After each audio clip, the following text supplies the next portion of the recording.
Bismillahirrahmanirrahim. Assalamualaikum warahmatullahi wabarakatuh. Tarso Arif Pakuama di sini di Toiba TV di hari Rabu tanggal 5 Februari 2025 atau hari kelima kita jalani ibadah puasa Ramadan. Menyambung dua video saya terdahulu yang saya rilis tentang penjualan saham Paytrend atau PT Veritra Sentosa International, perusahaan multilevel marketingnya Yusuf Mansur. Pada video terdahulu saya memberitakan bahwa yang memberitakan soal penjualan saham Paytrend itu adalah koran Bisnis Indonesia pada tanggal 20 Februari 2025. Di situ Bisnis Indonesia mengutip sebuah pengumuman yang dikeluarkan oleh Paytrend itu sendiri. Pengumuman itu rupanya oleh Paytrend atau PT Veritra Sentosa International itu bukan dimuat pada Bisnis Indonesia, tapi dimuat pada koran Neraca edisi 18 Maret 2025. Jadi 2 hari setelah pengumuman itu dimuat oleh koran Neraca, barulah Bisnis Indonesia membuat beritanya.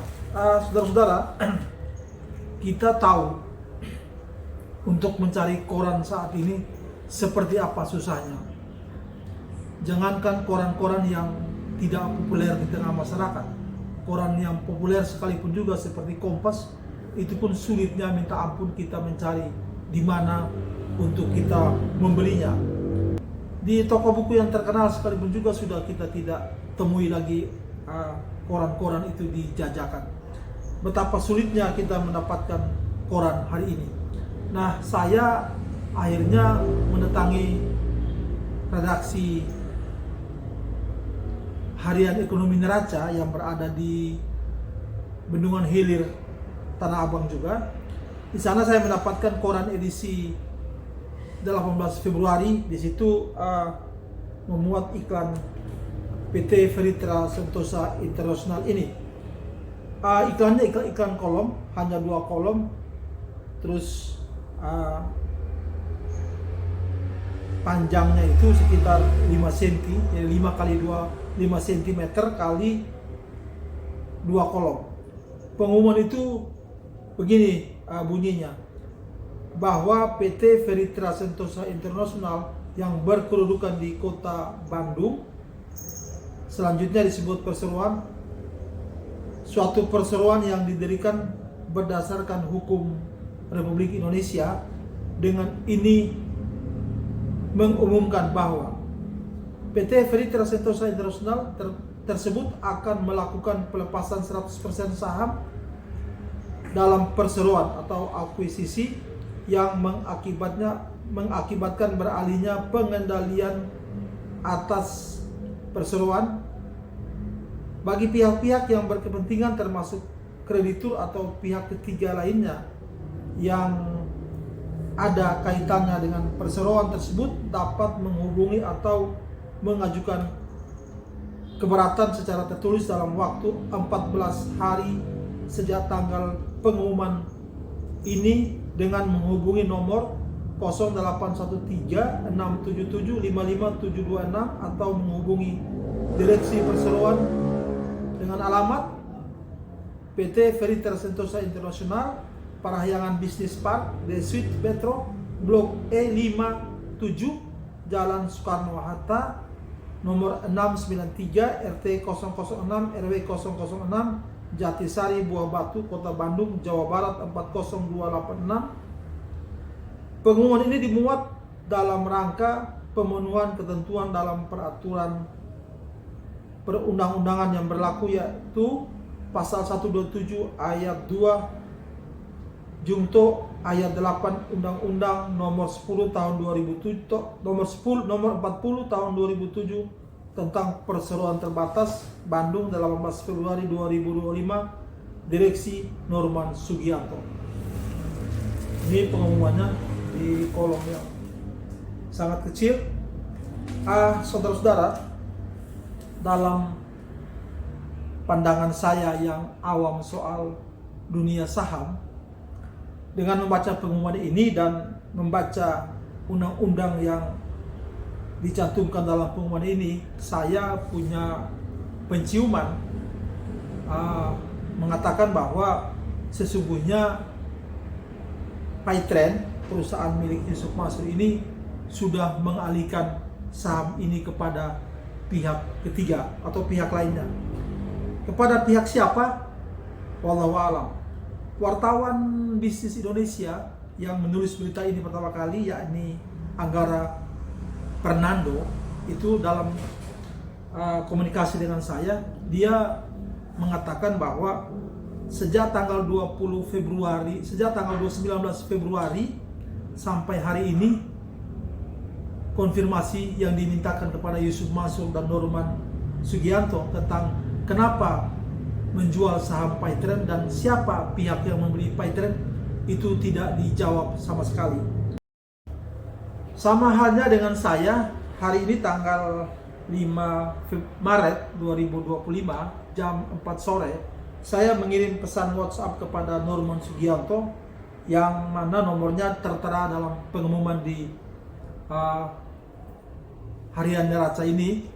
Saya bertanya, apakah ini nomor PT Ferriter Sentosa International sampai dengan malam hari pukul 21.00. WhatsApp saya itu terbaca oleh pemilik nomor itu, tetapi sampai saat ini tidak menjawab pertanyaan saya. Jadi jangankan saya yang baru saja mengirim pesan WhatsApp, Anggara Fernando dari Bisnis Indonesia yang sudah mengirim permintaan konfirmasi jawaban dari Yusuf Mansur dan Norman Sugianto dari tanggal 19 Februari sampai hari ini tidak dijawab oleh Yusuf Mansur maupun kepada Norman Sugianto. Yang berikut, saudara-saudara, dalam pengumuman ini Norman Sugianto yang mengaku sebagai Direktur PT VSI atau Paytrend itu masih menulis tempat atau kantor dari Paytrend itu adalah di Parahyangan Business Park. Saudara-saudara, di lokasi kantor itu ada dua kantor yang ditempati oleh Paytrend pada dua ruko yang berdampingan. Kantor pertama atau ruko pertama itu terdiri dari 3 unit dan 3 lantai.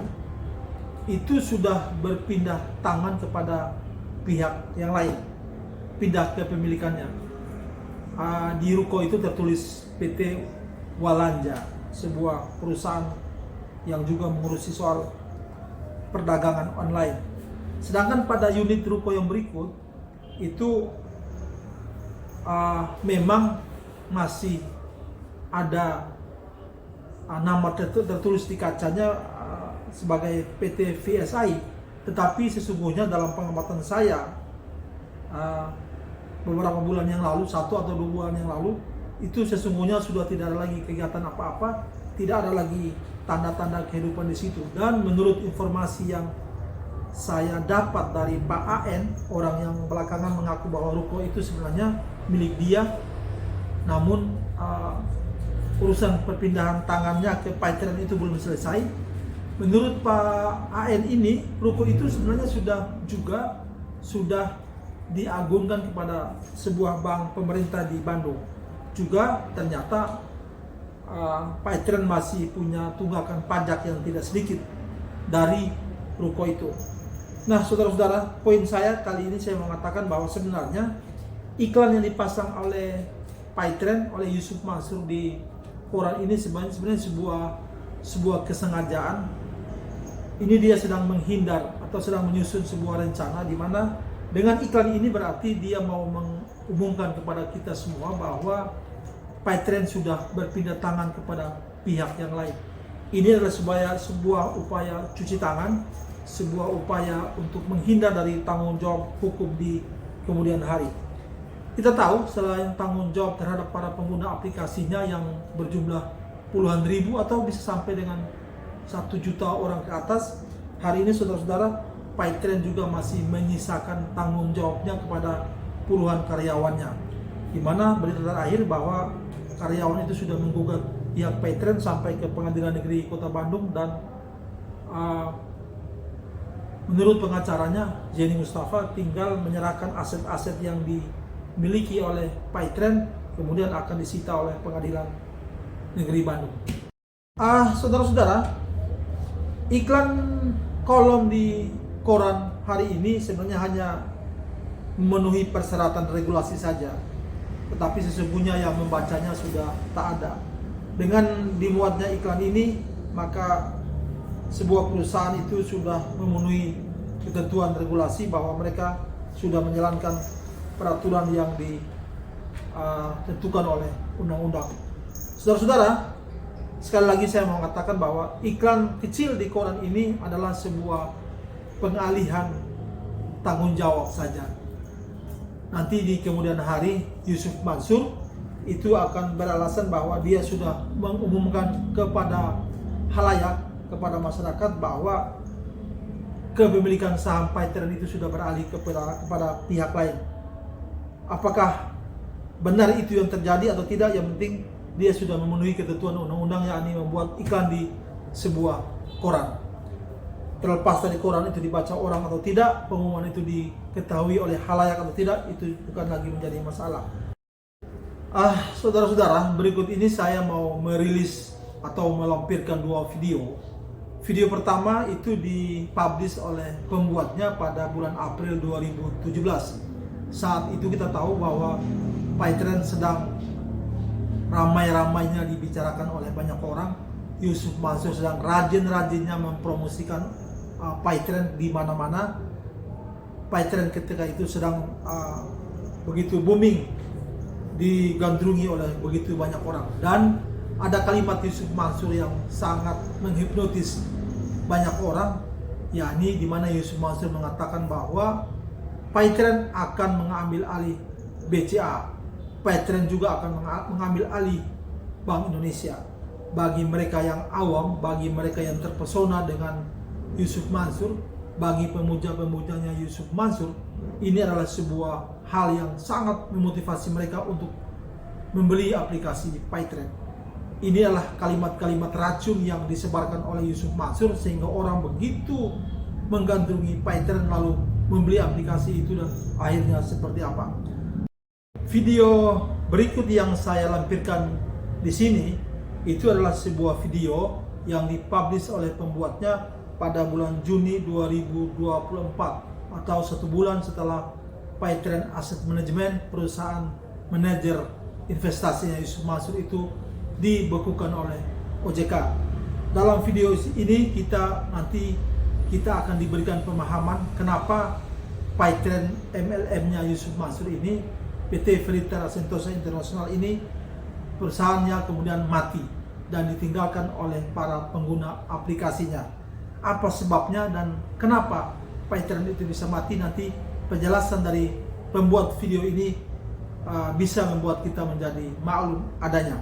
Saudara-saudara, kedua video ini mudah-mudahan memberikan kita pemahaman bahwa Yusuf Mansur itu sesungguhnya mulutnya penuh dengan kebohongan. Dia memotivasi orang hanya untuk membesarkan perusahaan dia, hanya untuk mengumpulkan uang bagi perusahaan dia, tapi sesungguhnya di balik semua itu adalah kebohongan-kebohongan yang ada, dan perusahaan itu mati, kemudian para pengguna aplikasinya ditinggalkan begitu saja. Saudara-saudara, hari ini Yusuf Mansur sudah membuat pengumuman bahwa perusahaan dia, PT Ferriter Sentosa International atau PayTrend, itu telah dialihkan kepemilikannya kepada pihak lain. Dengan ini, pendapat saya, Yusuf Mansur nanti di kemudian hari akan punya alasan yang cukup kuat bahwa dia tidak lagi menjadi orang yang bertanggung jawab terhadap perusahaan itu, sehingga tangan dia bersih. Dia mencuci tangan dari tanggung jawab hukum di kemudian hari tentang PayTrend dan semua hal yang ditinggalkan oleh PayTrend. Ini cukup memberikan kita pemahaman bagaimana seharusnya kita itu bersikap terhadap Yusuf Mansur dan semua perusahaan-perusahaan yang dibangun dan ajakan dia kepada kita semua. Semoga video saya ini bermanfaat dan sampai bertemu pada video berikutnya. Dari saya cukup sekian. Billahi taufiq wal hidayah. Wassalamualaikum warahmatullahi wabarakatuh. Someday Pak, Anda yang percaya Petren besok bisa mengakuisisi BCA. Petren ini besok nih akan menjadi owner dari BCA. For tomorrow, Petren bakal menjadi owner dari BI. For tomorrow, Bang Manel semuanya besok menjadi insya Allah. Anda yang saat ini hadir, insya Allah yang punya keyakinan yang menang. Lalu, kenapa Petren saat ini jadi bisnis yang gagal total? Kira-kira apa yang salah dari Petren?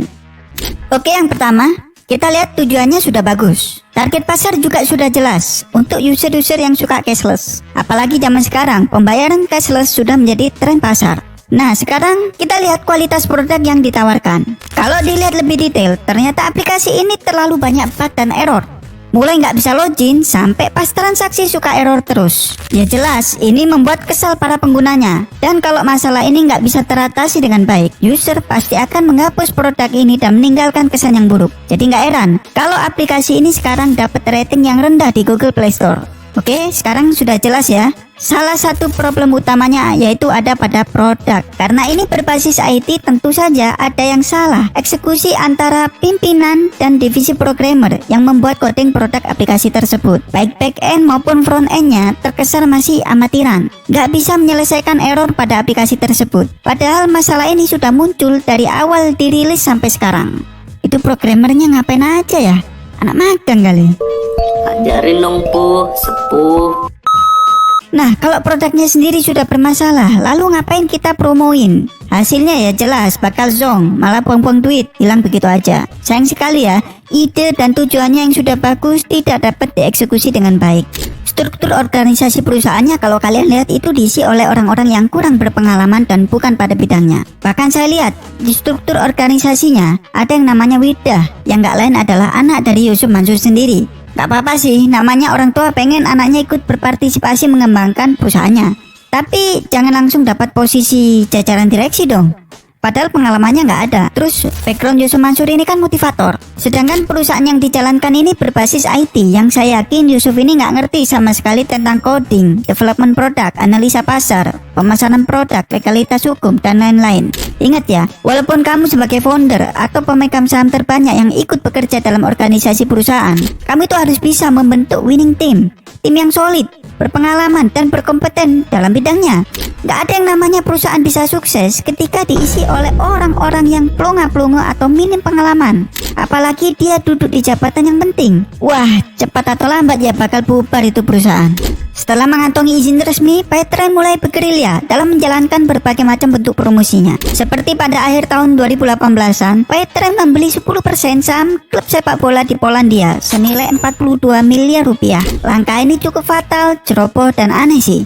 Ngeluarin duit sebegitu besarnya tapi tidak tepat sasaran dan itu terbukti gagal. Mengingat ceruk pasar Petren kan wilayah Indonesia, mending fokus dulu di wilayah itu. Malah pasang iklan di liga yang gak ada peminatnya. Beda kalau misalnya beli saham di salah satu klub sepak bola di Inggris yang memang merupakan liga terpopuler sedunia. Tapi sekali lagi ya, kalau kita ada budget untuk promosi produk kita, untuk mengenalkan produk kita, pikirkan baik-baik jangan sampai salah langkah. Daripada buat beli saham klub sepak bola, mending dananya buat sosialisasi produk, gandeng influencer Indonesia, gencar bikin event, bikin promo yang menarik via aplikasi tersebut. Masih banyak cara yang bisa kita pakai untuk mendapatkan user sebanyak mungkin. Ya, itu bisa dilakukan kalau memang dipegang oleh orang yang tepat. Dan kesalahan yang terakhir adalah tidak bisa mengelola keuangan perusahaan dengan baik. Petren ini dibentuk dengan modal dasar 25 miliar, termasuk 10 miliar modal di setor. Adapun pemegang saham terdiri dari Yusuf Mansur dengan modal di setor 8 miliar. Hari Prabowo dan Deddy Nurdiawan masing-masing setor 1 miliar. Dengan duit segitu seharusnya sudah lebih dari cukup untuk membangun usaha startup. asalkan digunakan dengan semestinya, diperhitungkan dengan tepat. Karena jenis usaha ini justru akan memakan modal lebih banyak lagi ketika masuk pada tahap pengembangan dan penetrasi, seperti halnya pada Gojek dan Tokped. Lalu sekarang salah siapa ketika modal yang digunakan sudah menguap begitu saja? Dengan segala macam carut-marut, kekacauan internal yang terjadi, gak heran kalau pattern ini gulung tikar setelah 11 tahun berlayar. Dan pelayarnya itu pun cuma diam di tempat, di pelabuhannya saja muter-muter selama 11 tahun.